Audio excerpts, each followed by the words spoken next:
This is me, and this is my show, UFO Fast Track.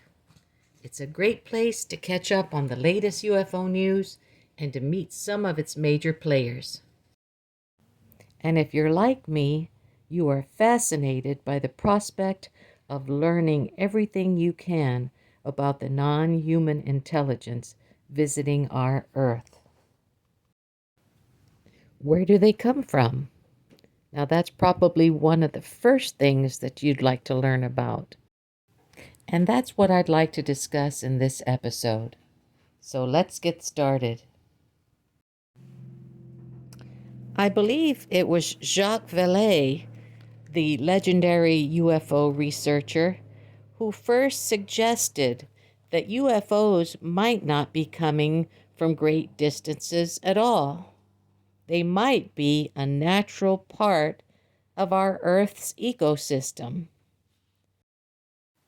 And there's plenty of historical evidence to suggest that humanity has seen UFOs in our skies for thousands of years. Let's take a look at some of the popular theories being discussed today about where these UFOs may be coming from. So it is quite possible we are dealing with something that could be potentially, not necessarily even from outer space. Believe it or not, it could be from right here. It could be right from this planet, and we're just now at a point where technologically we're beginning to interact. So we have to be very careful going down that road when we say, well, if it's not ours, if it's not from Earth, it must be from outer space. It could be, but there's other options as well. My view has been that we are billions of light years away from any other system.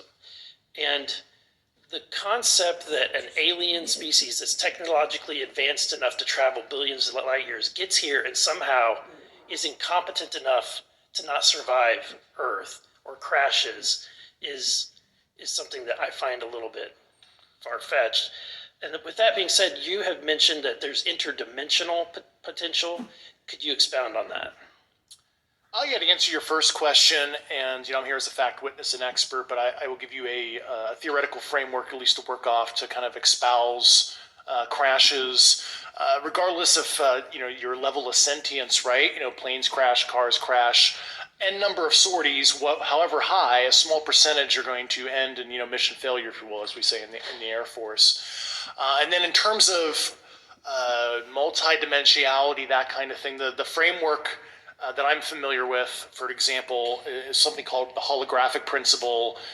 It derives itself from general relativity and quantum mechanics, and that is, if you want to imagine a 3D object such as yourself casting a shadow onto a 2D surface, that's the holographic principle. So you can be projected, quasi-projected from higher dimensional space to lower dimensional. It's a scientific trope that you can actually cross, literally, as far as I understand, but there's probably guys with PhDs that we could probably argue about that. But you have not seen any documentation that that's what's occurring.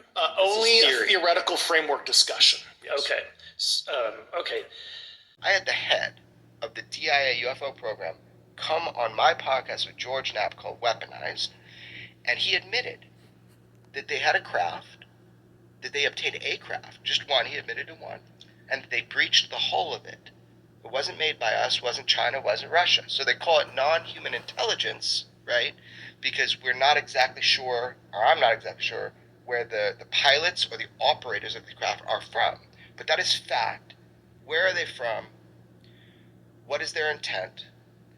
Those are the big questions. But we can't even get there unless we come to consensus reality that we've got these craft. And I'll tell you something about the craft and why I think they're not from here, from Earth, is because the structure, the way they're built, they are capable of beyond interstellar travel. So anybody that's ever worked in these programs, who I do continue to talk to, who are currently in them, and people that have been in them, say the craft themselves are capable of, you say faster than speed, faster than light, but that's not the case. They're gravitationally propelled.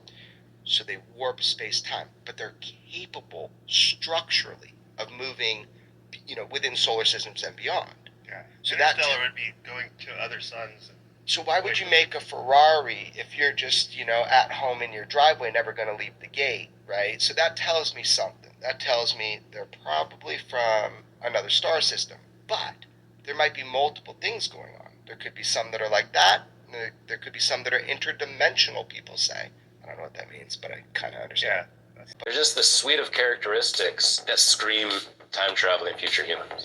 Dr. Michael P. Masters is a biological anthropologist and professor at Montana Tech University. He's written 3 books, Identified Flying Objects, The Extraterrestrial Model, and recently, Revelation, The Future Human Past. In these works, he lays out a theoretical framework that he's been developing for his entire life, and one that, in my opinion, best explains the UFO phenomena. That aliens are humans from the future who figured out time travel and are coming back to visit us.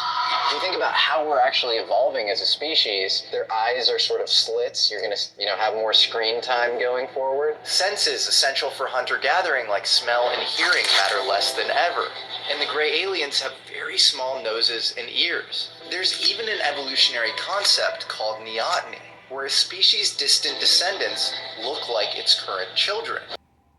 There you have it. Some of the more popular theories that serious people are considering.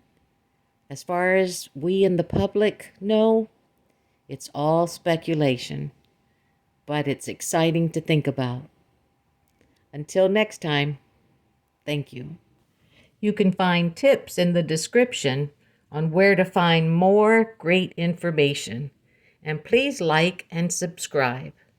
Thank you, and bye for now.